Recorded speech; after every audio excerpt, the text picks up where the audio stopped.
صلاۃ التسبیح کی شرعی حیثیت۔ بہت سے لوگ کہتے ہیں کہ اسلام میں صلاۃ التسبیح کی کوئی حیثیت نہیں ہے، کیا یہ درست ہے؟ نمرہ بلال صاحبہ نے سوال پوچھا۔ دیکھیں، صلاۃ التسبیح کے بارے میں جتنی احادیث ہیں کوئی ایک بھی صحیح حدیث نہیں ہے، پہلی بات تو یہ۔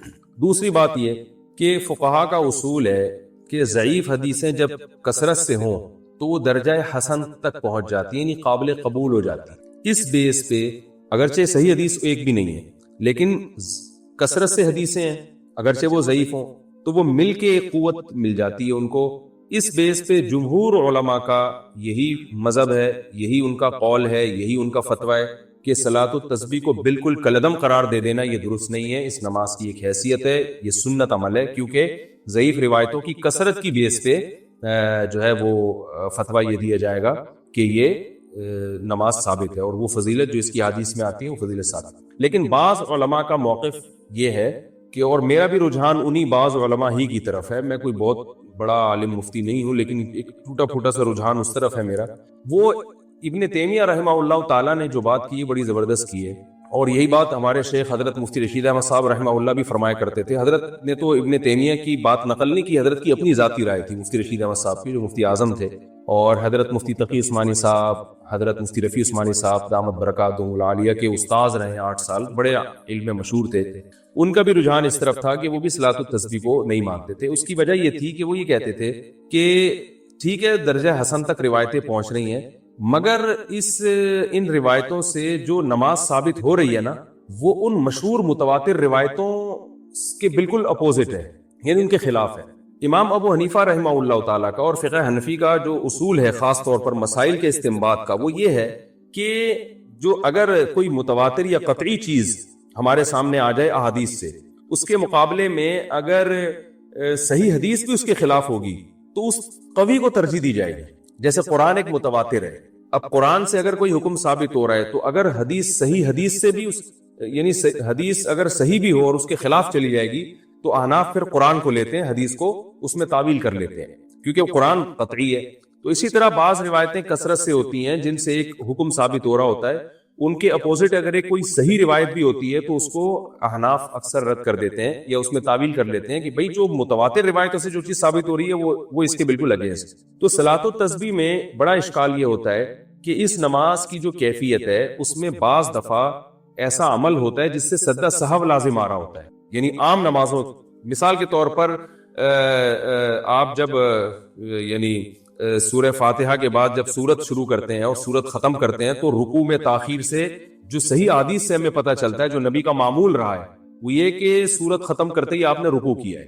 تو اسی وجہ سے فقہا نے کہا ہے کہ اگر سورت ختم کرنے کے بعد آپ رکوع میں تاخیر کریں گے تو سجدہ سہو لازم ہو جائے گا۔ یہ کثیر صحیح حدیث سے یہ اصول نکالا ہے فقہا نے، جبکہ صلاۃ التسبیح اس کے اپوزٹ ہے۔ اس میں کیا ہوتا ہے کہ آپ تلاوت ختم کرنے کے بعد تسبیحات پڑھنا شروع کر دیتے ہیں اور رکوع میں تاخیر لازم آ رہی ہوتی ہے۔ تو صحیح احادیث سے جو بات بے غبار روایات اور کثرت روایات سے جو بات ثابت ہو رہی ہے وہ یہ ہوتی ہے کہ سورت ختم کرتے ہی رکوع کرنا واجب ہے، تو اس میں کیا ہو رہا ہے کہ رکوع کرنا واجب نہیں ہے، تو یہ اگینسٹ ہو رہی ہے نا ان صحیح احادیث کے۔ اس لیے بعض علماء کا موقف یہ ہے کہ اگرچہ ضعیف روایتیں ہیں، کثرت سے ہیں، درجہ حسن تک پہنچی ہوئی ہیں، مگر اس سے جو نماز کی کیفیت ثابت ہوتی ہے وہ متواتر جو روایتیں ہیں ان سے ثابت ہونے والی کیفیت کے خلاف ہے۔ تو جو قوی ترین چیز ہے اس کو لیا جائے اور اس کے جو اپوزٹ اس کے جاری ہے اس کو ترک کر دیا جائے۔ اس بیس پر مفتی رشید احمد صاحب رحمہ اللہ تعالیٰ کی رائے تھی، حالانکہ انہوں نے کئی سال صلاۃ التسبیح پابندی سے پڑھی ہے، مگر جب ان کا رجحان اس طرف ہوا، یہ تحقیق کی طرف ان کا دماغ گیا، تو انہوں نے صلاۃ التسبیح چھوڑ دی، مگر منع نہیں کرتے تھے دوسروں کو، اس لیے کہ جمہور بہرحال اس کے قائل ہے۔ تو میں بھی کسی کو منع نہیں کرتا، جو ہے وہ جمہور اس کے قائل ہیں، اور فقہ حنفی میں بھی فتویٰ اسی پر ہے کہ صلاۃ التسبیح پڑھنی چاہیے۔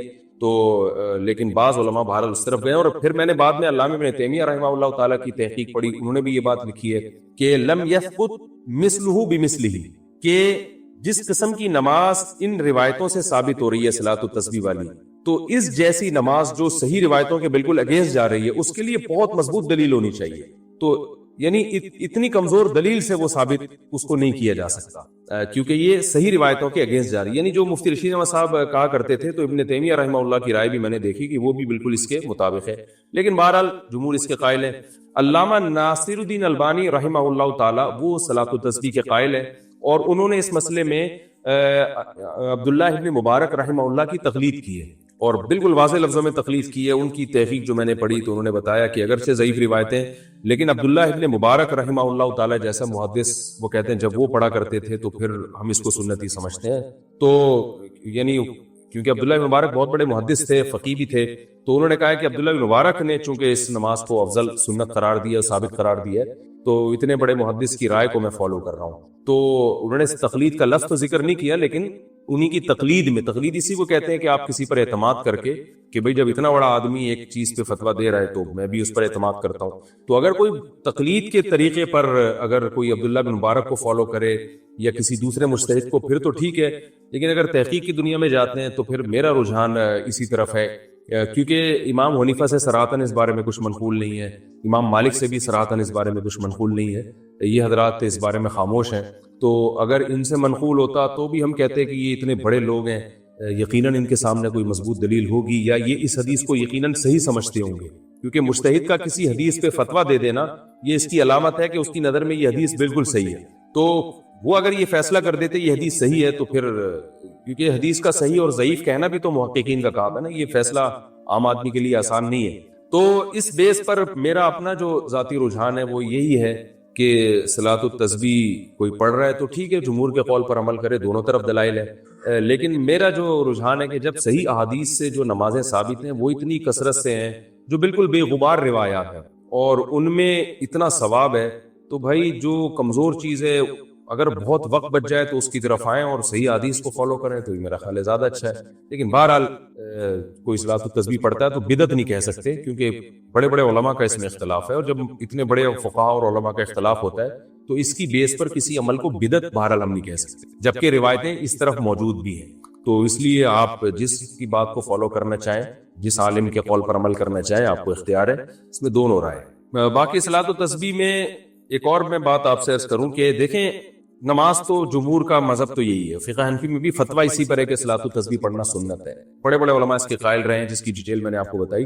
باقی بعض لوگوں کا ایک مزاج بھی ہوتا ہے، میرا ایک اپنا ایک جو مزاج ہے، میں کہتا ہوں یار ایسی چیز کو لو جو بالکل بے غبار ہو، کیونکہ رسول اللہ صلی اللہ علیہ وسلم جو تھے تہجد کی نماز روزانہ پابندی سے پڑھا کرتے تھے، جن کیفیات کے ساتھ، دو رکعتیں کر کے بھی، کبھی 4 رکعتیں کر کے بھی، اس میں آپ سورہ فاتحہ پڑھتے، پھر سورت ملاتے، پھر رکوع کرتے، تو یہ کیفیت تھی۔ تحیات کے بعد درود شریف اور دعا پڑھ کے سلام پھیرتے، اور اسی طرح اشراق کی نماز آپ نے بتائی، اوابین کی نماز بتائی، یہ بالکل بے غبار روایات سے ثابت ہیں، ان میں کوئی اختلاف بھی نہیں ہے۔ تو بعض کا مزاج بھی ہوتا ہے، میرا مزاج یہ کہ بھائی ایسی چیز کو لے لو جو بالکل بے غبار ہو، لیکن بعض لوگ کہتے ہیں کہ بھائی اس میں چونکہ تسبیح کا عمل بہت زیادہ ہو رہا ہے، بڑی لمبی نماز ہوتی ہے اور تسبیح سے ایک طرف دماغ لگتا ہے، اس بیس پہ کہتے ہیں کہ یہ پڑھنی چاہیے، تو اس میں ایک ذوق کا بھی اپنا دخل ہوتا ہے۔ تو دونوں رائے ہیں، اب جس رائے کو چاہیں۔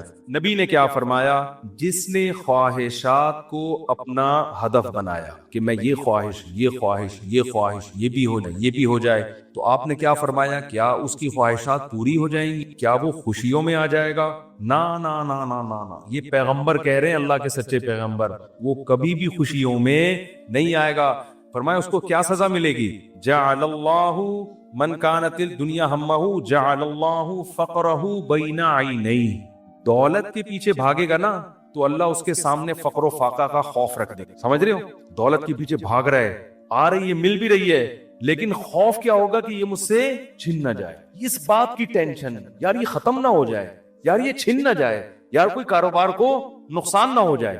بڑے بڑے کروڑ پتی فیکٹریوں کے مالک آتے ہیں، کہتے ہیں کہ لاشعوری سا خوف ہمیں ستاتا ہے، دنیا کی ہر نعمت ان کے پاس، مگر دماغ میں نا ایک کہہ رہے ہمیں خود بھی نہیں پتا ہم ڈر کس چیز سے رہے ہیں، لیکن سکون نہیں ہے، ایک لاشعور میں خوف ہے جو ہمیں مسلسل ستا رہا ہے۔ یہاں ایک آیت کئی سال پہلے، سفید ٹوپی، پوری پراپر داڑھی، اور جناب سفید کرتا، بڑے ایسے نورانی چہرہ اور پکے نمازی تھے، بہت بڑے تاجر، مجھے کہنے لگے مفتی صاحب میں ایک دل کی بات آپ سے شیئر کرنا چاہتا ہوں۔ میں نے کہا جی۔ کہنے میں نماز بھی پڑھتا ہوں، روزے بھی رکھتا ہوں، اہل اللہ کی صحبت میں بھی بیٹھتا ہوں، اور لیکن پتہ نہیں میرے دل میں سکون نہیں، میرے دل میں سکون نہیں۔ میں نے کہا آپ فیکٹری کے مالک ہیں، کوئی پرابلم ہے تو بتائیں۔ کہہ رہے نہیں کوئی پرابلم بھی نہیں۔ میں نے کہا آپ کے ساتھ بے سکونی پتہ ہے کیا ہے؟ میں جانتا ہوں آپ کو یہ ڈر ہے کہ اس فیکٹری کا کوئی نقصان نہ ہو، جیسی زندگی ابھی ہے پتہ نہیں یہ ہمیشہ ویسی رہے گی بھی یا نہیں رہے گی۔ تو نماز تو آپ نے پڑھ لی، آپ نے زکاتیں بھی دے دی, آپ نے روزے بھی رکھ لیے, لیکن یہ جو لاشعور میں خوف ہے نا, اس خوف کا کوئی ازالہ کرنے والا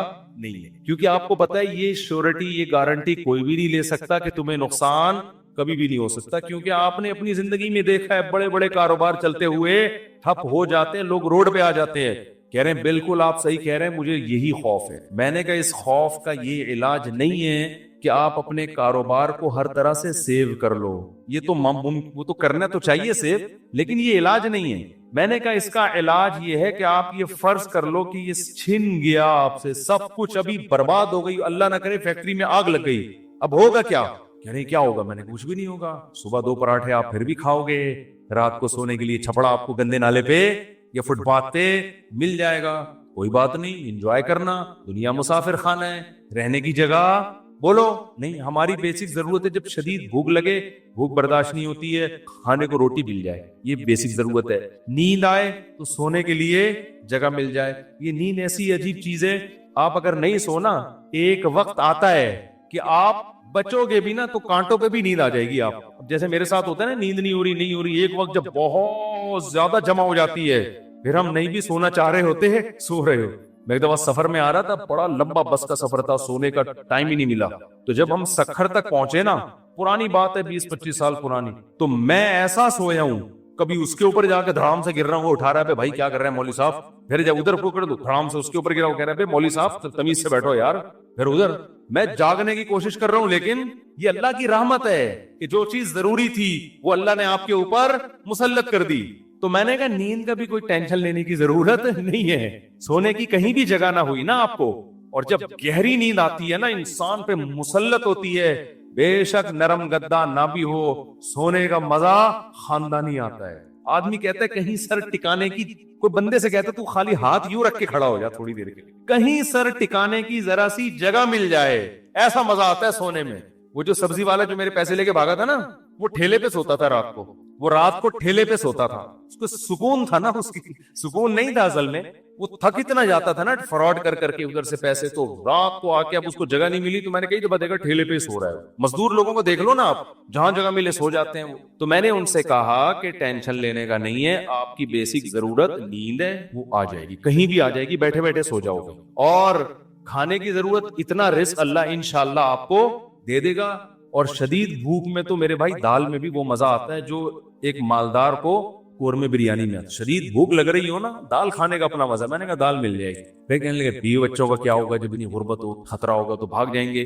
میں نے کہا جو خود سے بھاگے اسے بھاگنے دیں, جو خود سے بھاگے اسے کوئی ٹینشن. مسافر خانہ ہے نا بھائی, نیک بیوی تو وہ ہوتی ہے جو آپ کی شریک حیات ہے. جب دولت تھی اس وقت بھی ساتھ, جب غربت تھی اس وقت بھی ساتھ. تو اگر غربت میں وہ بھاگ گئی, بولو اے اللہ اچھا ہوا تو نے زندگی میں ہی جان چھوڑ, کیا خیال ہے. اور میں نے کہا جب دوبارہ پیسہ آئے تو پھر اس کو لے کے نہ ہو, بولو اب وہیں رہو. اب کیا کرنا ہے, غیرت مند آدمی تھوڑی ایسی چیزیں پالتا ہے. لیکن تو میں نے کہا بھاگتا بھاگتا کوئی ہے نہیں آج کل, لیکن اگر بھاگ گئی, ٹینشن مسافر خانہ ہے, ویسے بھی مر جاتے تو قبر میں دفنا کے آ جاتی. تو کوئی ٹینشن نہ لو میرے بھائی, کسی چیز کی ٹینشن لینے کا بالکل بھی نہیں ہے. ہم مسافر خانہ ہے, ہماری فیکٹریوں کو اللہ نہ کرے آگ نہ بھی لگے تو بھی تو مرنا ہے نا. ارے فیکٹری تم نہیں مرے, فیکٹری مر گئی, یہ زیادہ اچھا ہے. اس سے بہتر کہ تم مر جاتے اور فیکٹری بچ جاتی.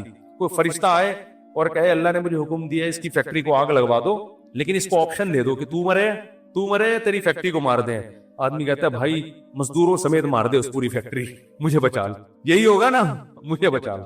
تو ان کو تھوڑا سکون ہے. میں نے کہا آپ کا مسئلہ یہ ہے کہ آپ نماز پڑھتے ہیں, علماء کے پاس ہی بیٹھتے ہیں, مگر آپ نے دل میں دنیا کی محبت کے کٹر ابل رہے ہیں. آپ ہمارے حضرت فرمایا کرتے تھے بہت سے لوگ ایسے ہیں, بڑی بڑی داڑیاں, تہجد گزار, اور جناب بڑے ہر بات پہ درود شریف, لیکن دل میں دنیا کی محبت کے گٹر پالے گا ابل رہے ہیں. یہ ایسے جیسے اللہ کی محبت کے چشمے ابلتے ہیں نا, تو دنیا کی محبت کے چشمے نہیں ابلتے, گندگی کے گٹر ہیں جو ابلتے ہیں. کہتے ہیں ان کے دل میں گندگی نہیں ہے, گندگی کے دنیا کی محبت کی جو ایک گٹر ہے نا, گٹر, وہ گٹر ابل رہے ہیں. جس کو یہ مثال سمجھ میں نہ آتی ہو, بارشوں میں ہماری گلی کو آ کے دیکھ لیا کرے گٹر کیسے ابلتے ہیں, تو وہ پتہ چل جائے گا کہ یہ ہے جو گند نکلا ہوا ہے. اس گند کو نکالو.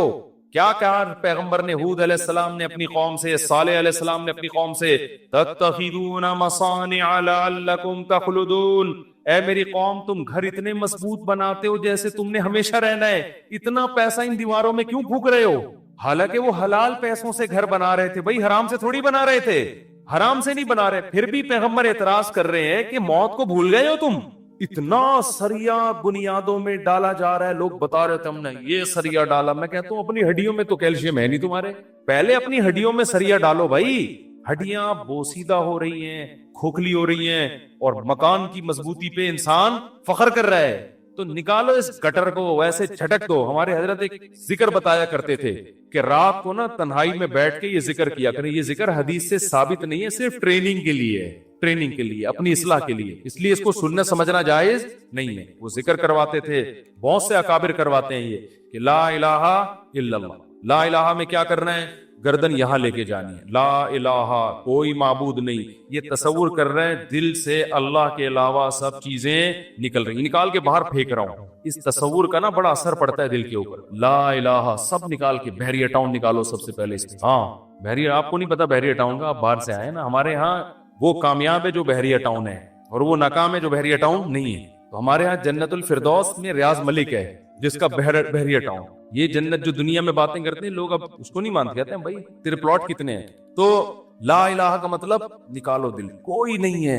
جو گند بھرا ہوا ہے نا, دکان, پلاٹ, جائیدادیں, جاگیریں, جدھر دل اٹکا ہوا ہے, میرا بزنس, میرا کاروبار, میرا پلاٹ, میرا یہ سب میرا میرا کر کے, جو میری گاڑی, یہ سب فضول چیزوں کو لا الہ میں تصور کر کے نکلو. حالانکہ اس وقت ہمارے پاس تھیلا بھی نہیں تھا, ہم تو خود طالب علم تھے, لیکن کہتے تھے نکالو دل سے. رات کو 100 دفعہ نا یہ ذکر کرواتے تھے, لا الہ سب نکال دیا, الا اللہ. پھر الا اللہ میں چوٹ مارتے تھے, الا اللہ صرف کون ہے؟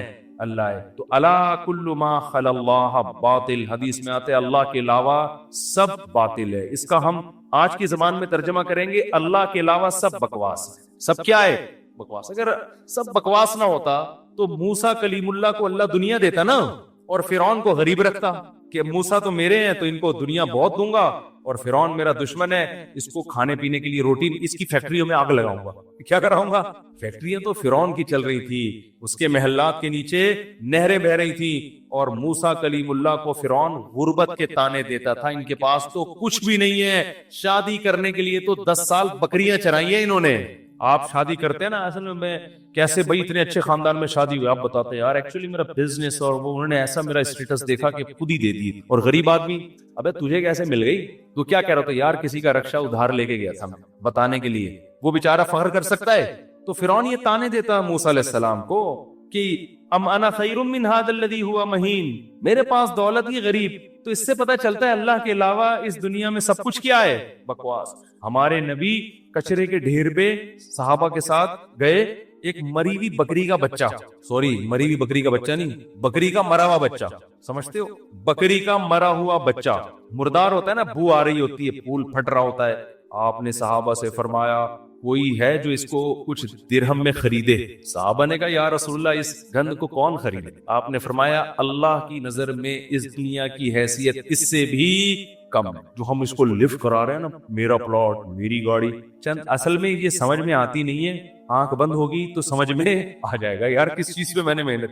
تو دل سے دنیا کی محبت نکالو, اور یہ ذکر تنہائی میں اجتماعی نہ کرے, بدعت نہ بن جائے. ہاں لاؤڈ اسپیکر کھول کے بھی من ہو رہا ہے, ٹوپے ڈرامے شروع ہو جاتے ہیں. ہر چیز کو نا لوگ انٹرٹینمنٹ کا ذریعہ بنا لیتے ہیں. اب یہ ذکر میں نے بتا دیا تو پتہ چلا مسجدوں میں پروگرام چلے, آئیے ہمارے یہاں 3:05 پہ ذکر ہوگا, پھر ہاں ہو رونا دھونا کرنا کرانا کچھ بھی نہیں ہوتا. تو تنہائی میں بیٹھ کے اگر 100 دفعہ ایسے کر لینا, لا الہ, ہلکی آواز کے ساتھ, لا الہ الا اللہ, لا الہ الا اللہ, لا الہ الا اللہ, آپ کئی دن تک کنٹینیو کریں گے, آپ کے دل کی کیفیت بدلنا, پھر آپ کو لگے گا یار لا الہ بکواس ہے.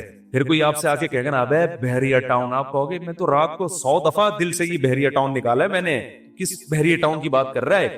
دنیا رکھو ضرور, ایسا نہ ہو کہ پلاٹ ہی بیچ دے صبح اٹھ کے. 3 پلاٹ تھے بحریہ ٹاؤن میں, بچوں کے لیے رکھے ہوئے تھے, لا الہ الا بحریہ ٹاؤن نکال کے صبح کا اٹھا کے دے دو کسی کو بس. تو اتنا کریں جتنا افورڈ کر سکتے. تو ہمارے نبی نے تو رکھا ہی نہیں نا, لیکن ہمیں حکم ہے, ہم کمزور لوگ ہیں, رکھ لو. اگر اللہ نے وسائل دیے, دل نہ لگاؤ. دل لگانے کا کیا مطلب ہے؟ فیکٹری اس لڑکے نے رکھی تھی مگر دل میں بھی رکھی ہوئی. تو میں نے کہا دل سے فیکٹری کو کیا کرو, نکال دو. جب نکالو گے تو کیا ہوگا؟ دل میں محبت ہے یا نہیں ہے، اس کی علامت ہے چھوٹ جانے پہ نقصان کتنا ہوتا ہے۔ دیکھو بہت سے لوگ اپنی بیوی سے کہتے ہیں میں تمہیں بہت محبت کرتا ہوں، پتا چلے گا مرنے پہ نقصان کتنا ہو، افسوس کتنا ہو رہا ہے آپ۔ رہتے تو سبھی میاں بیوی اکٹھے ہی ہے نا، کیا خیال ہے؟ صبح وہ ناشتہ بنا کے دے گی، آپ کھا لو گے، آپ کے بچوں کو سب محبت سے ہنسی خوشی زندگی گزر رہی ہے۔ اس سے تھوڑی پتا چلتا ہے کہ آپ کو اس سے محبت بھی ہے یا نہیں ہے۔ اگر وہ مر جائے، اس کو کینسر ہو جائے، آپ کے دل میں آئے کہ چلو یار، بازنا اوپر اوپر سے ڈاکٹر صاحب بہت ٹینشن میں، اندر اندر سے یار سے جا رہی ہے جانے تو۔ جیسے ایک 2 نمبر مولوی صاحب تھے بدعتی، وہ تقریر کرتے تھے چوری حرام چوری حرام چوری حرام۔ ایک دن ان کے گھر میں کھانا نہیں، ان کی بیوی نے کہا کیا کروں بھائی؟ انہوں نے کہا پڑوسیوں کو، انہوں نے کہا بھائی پڑوسیوں کا آپ تو خود چوری کے خلاف بیان کرتے ہیں، اس کو شوربے سے لگا کے کھا لیں گے، بوٹیاں چوری کی تو بوٹیاں ہوں گی نا، بوٹیاں نہیں کھائیں گے ہم۔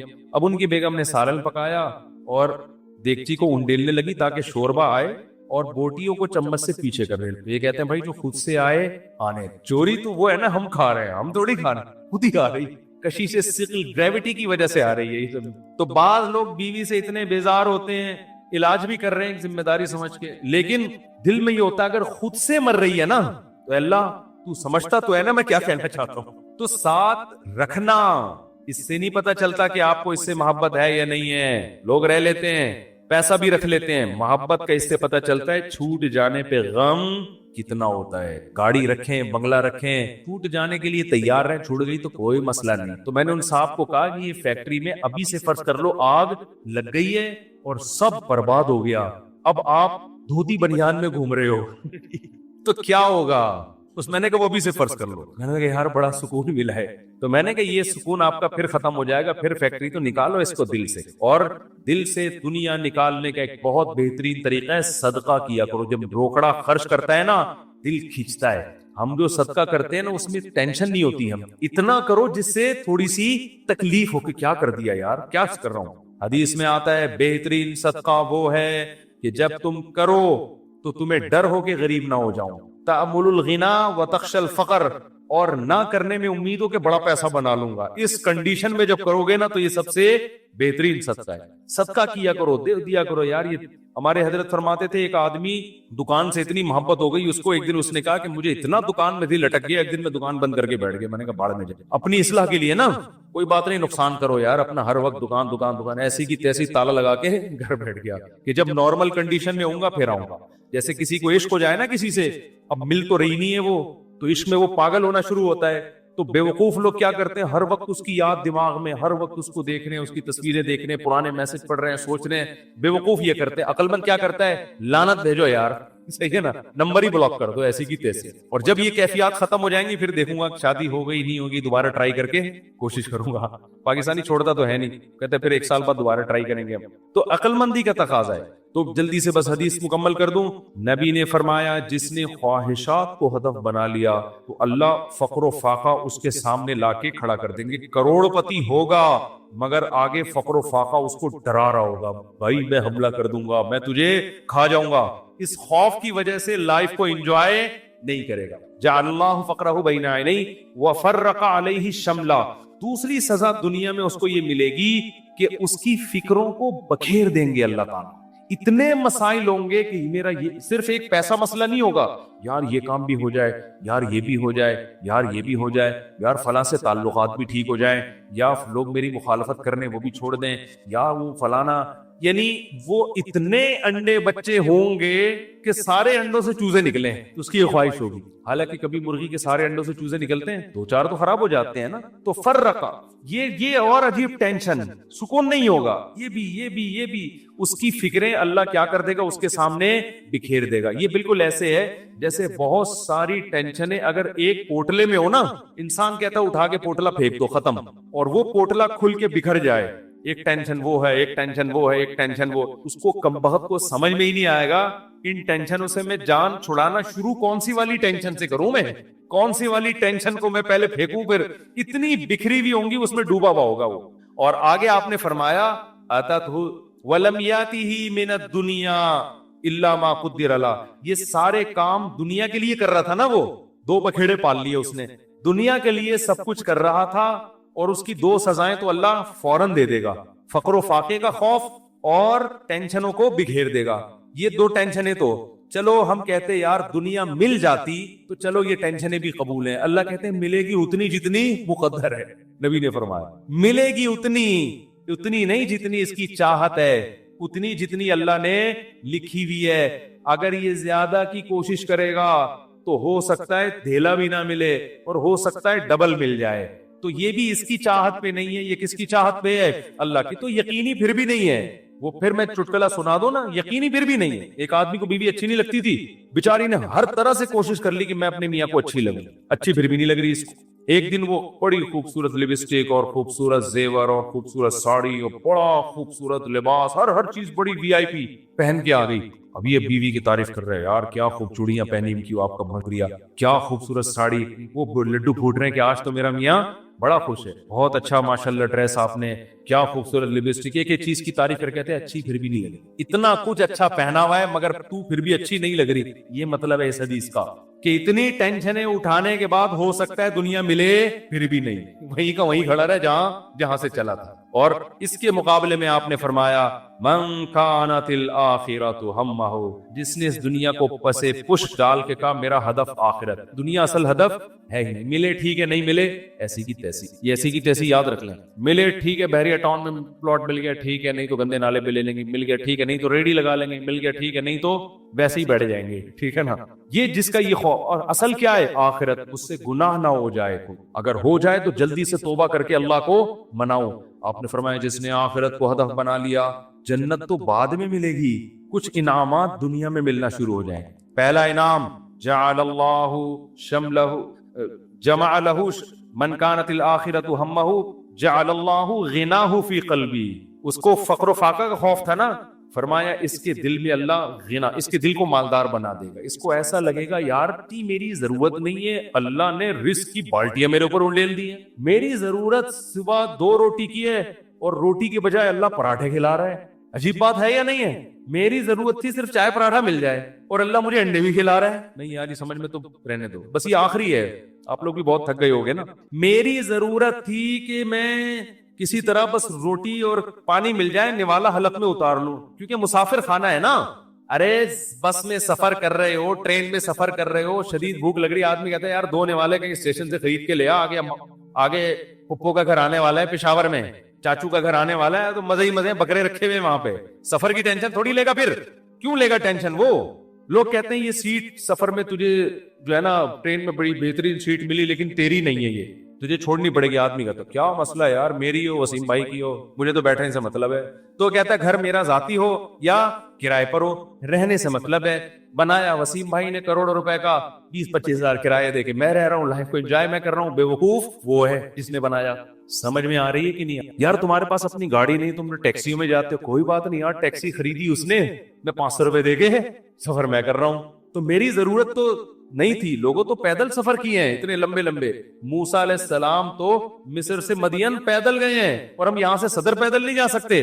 تو ہماری ضرورت تھوڑی ہے, لیکن اللہ نے اتنا احسان کیا, گرین بس بنا دی بھائی. امام مہدی کے آنے سے پہلے کراچی میں گرین بس چل پڑی.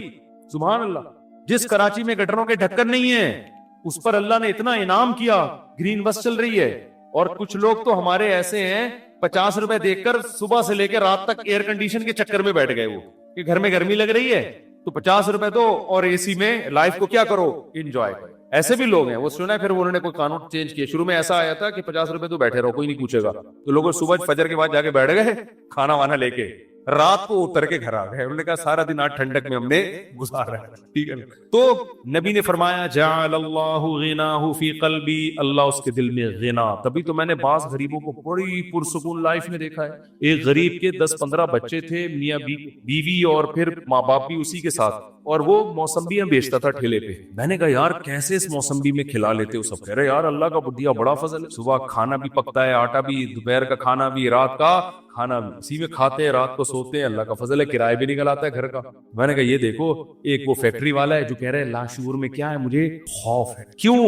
جب آخرت اصل بنا لی تو پھر انسان کو جتنا ملے گا اس سے وہ سمجھتا ہے مجھے میری مسافر کو اتنے کی ضرورت نہیں ہوتی. اے اللہ تو مجھے میری ضرورت سے بہت زیادہ دے رہا ہے, مجھے ضرورت اتنے کی نہیں ہے. سمجھتے ہو؟ بلکہ اگر گاڑی نہیں بھی ہوگی کہے گا اللہ تو نے پاؤں سے معذور لوگ پیدا کیے ہیں اور میری دونوں ٹانگیں سلامت ہیں جو کانپ بھی نہیں رہی ہیں. بعض لوگوں کی ٹانگیں کانپ رہی ہیں نا, میری دونوں ٹانگیں سلامت ہیں, یہ بڑی فضیلت کی بات ہے. تو ہر چیز پہ کیا رہے گا وہ خوش. ہم اب دیکھو یہ باتیں جب انسان کسی کی زندگی میں دیکھتا ہے نا پھر سمجھ میں آتی ہے, اس لیے کہتے ہیں بزرگوں کی صحبت بہت ضروری ہے. ہم نے یہ چیزیں اپنے شیخ میں دیکھی ہیں, انتہائی غربت میں بھی کہتے تھے اللہ نے اتنے انعامات کیے ہیں کہ مجھے شرم آتی ہے کہ اللہ تیرے احسانات کا ہم کچھ بھی تو بدلہ نہیں دیا نا. حالانکہ کیا تھا, ہمارے شیخ کے پاس کوئی اپنی پراپرٹی نہیں, کرائے کے گھر پہ ساری زندگی گزاری, اور دل سے کہہ رہے ہوتے تھے اللہ. اور کبھی کوئی پریشانیاں ماضی کی بیان بھی کرتے نا تو وہ کہتے میں صرف آپ کو سبق دینے کے لیے بتا رہا ہوں, ورنہ وہ بیان کرتے ہوئے مجھے شرم اتنی آ رہی ہے کہ اللہ کہے گا 2-4 پریشانیاں میں نے تجھے زندگی میں کیا دی اور تو لوگوں کے سامنے گاتا پھر رہا ہے. شرم آتی تھی ان کو. ہمارے ہاں زندہ رہنے کا کتنا شوق ہے نا لوگوں کو, بڑی عمر. حضرت کہتے جب میں 63 سال کا ہو گیا تو مجھے تو اب شرم آنے لگی, یار ابھی بھی میں زندہ ہوں, کتنے لوگ دنیا سے چلے گئے. اب ایسا نہ ہو کسی بوڑھے کو جا کے آپ کہیں کہ آپ کو شرم آنی چاہیے, یہ تو بھائی بدتمیزی کی بات ہوگی. بوڑھوں کے لیے دعا کریں اللہ ان کو اور زیادہ لمبی عمر دے, کیونکہ جب آپ 63 کے ہوگے آپ کو شرم ورم نہیں آئے گی, آپ کہوگے یار کسی طرح بچ جاؤں, اور کوشش بھی کرو ان کو بچانے کی, کیونکہ بعض بیوقوف ہوتے ہیں.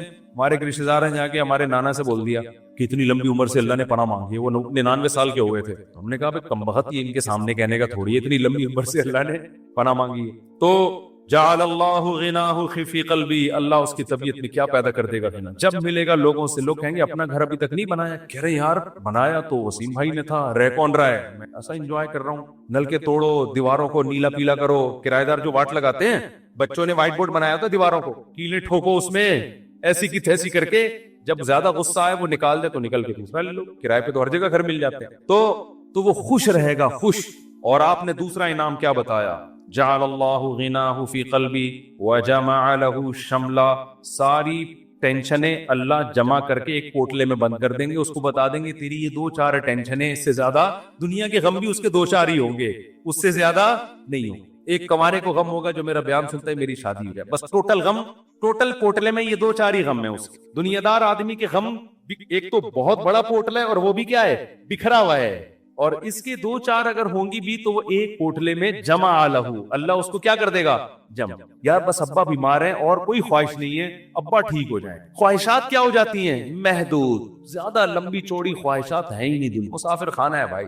وجمع لہو شملا, اور آپ نے فرمایا وآتتہ الدنیا وہی راغمہ, پہلے والے کی حالت کیا تھی, سب کچھ کر لیا, اچھی پھر بھی نہیں لگ رہی, وہی تھا نا, ملا پھر بھی نہیں. فرمایا اس کے پیچھے دنیا آئے گی, ناک رگڑتے ہوئے ذلیل ہو کے آئے گی, یہ دنیا کو لفٹ نہیں کرائے. اس حدیث کا مطلب سمجھنا ہے نا, اہل اللہ کی زندگیاں دیکھو, ہم نے دیکھی ہیں, ایسے رزق کے دروازے کھلتے تھے ان کو. ہمارے حضرت کے پاس جب نوٹوں کی گڈیاں آتی تھی نا, جب رزق کے دروازے کھلے ہیں, حضرت سے گنا نہیں جاتا تھا, کیونکہ حضرت کا ٹائم بڑا قیمتی تھا. گنتے تھے یار یہ کیا مسئلہ ہے یار, کئی دفعہ نا 2-3 نوٹ گن لیتے تھے, پھر کہتے تھے بس وہ دے دینا جتنے بھی. اور آپ کے پاس آئے بیٹھ کے یوں کر کے نا 6 دفعہ تھوک لگا کے, یار یہ پھر لائٹ میں دیکھ رہا ہے. ہمارے محلے میں ایک بندہ رہتا تھا, کوئی اس کو جانتا نہیں ہے, بہت پرانی بات ہے اس لیے غیبت نہیں آئی. وہ اتنا کنجوس دکاندار تھا, اس کا نام بنیا رکھا ہوا تھا لڑکوں نے. اس وقت چونی اٹھنی بھی چلتی تھی, چونی چارہ نے 1 روپے کا 1/4. ہمیں یاد ہے ہم کوئی چیز خریدنے آتے نا چونی, تو وہ چارہ نے کو نا یوں کر کے دیکھ رہا ہوتا, کس نقلی تو نہیں ہے, ابے چارہ نے کہاں سے کوئی نقلی چھاپے گا یار, اتنا دیکھ رہا ہوتا تھا یوں کر کے نا اس کو. اس کا نام لڑکوں نے رکھ دیا تھا بنیا. تو ایسا دل میں ہوس, ایسی ہوس, گن رہے ہیں بیٹھ بار بار. تو ہم نے دیکھا ہے, تو نبی نے فرمایا آتتہ الدنیا, دنیا اس کے پاس آئے گی, اور یہ استغنا کے ساتھ, وہی راغمہ, یہ دنیا کے پیچھے ناک نہیں رگڑے گا, دنیا اس کے پیچھے ناک رگڑے گی, ذلیل ہو کے آئے گی اس کے پاس, اور یہ لفٹ نہیں کرائے گا, محبت نہیں دے گا اس کو. اکرام تو کر لے گا, عزت تو دے دے گا کہ بھئی آ رہی ہے آنے دو, محبت نہیں کرے گا اس سے. بھائی ہم فانا چیزوں سے دل نہیں لگاتے. پلاٹ مل گیا بحریہ ٹاؤن میں, اچھی بات, ماشاءاللہ. نہیں ملا کوئی بات, اور مل گیا, زیادہ تھوڑی دل لگانا ہے اس کو لفٹ تھوڑی کرانی ہے زیادہ. ہر وقت اسی کو, آپ کو پتہ ہے میرے 3 پلاٹ ہیں بحریہ ٹاؤن میں, آپ کو پتہ ہے میرا گھر بن گیا ہے, آپ کو پتہ ہے یہ ہے, آپ کو پتہ ہے وہ ہے, ہر وقت پاگلوں کی طرح چیخ رہے ہو. تو اس لیے دل کا سکون چاہتے ہو تو اس دنیا کو دل سے جھٹک کے نکالو, ایسی کی تیسی, صحیح ہے. اور ہدف کس کو بناؤ, آخر, اور اس میں یہی ہے گناہوں سے بچو. اللہ تعالی ہم سب کو سمجھنے کی, عمل کرنے کی توفیق عطا فرمائے.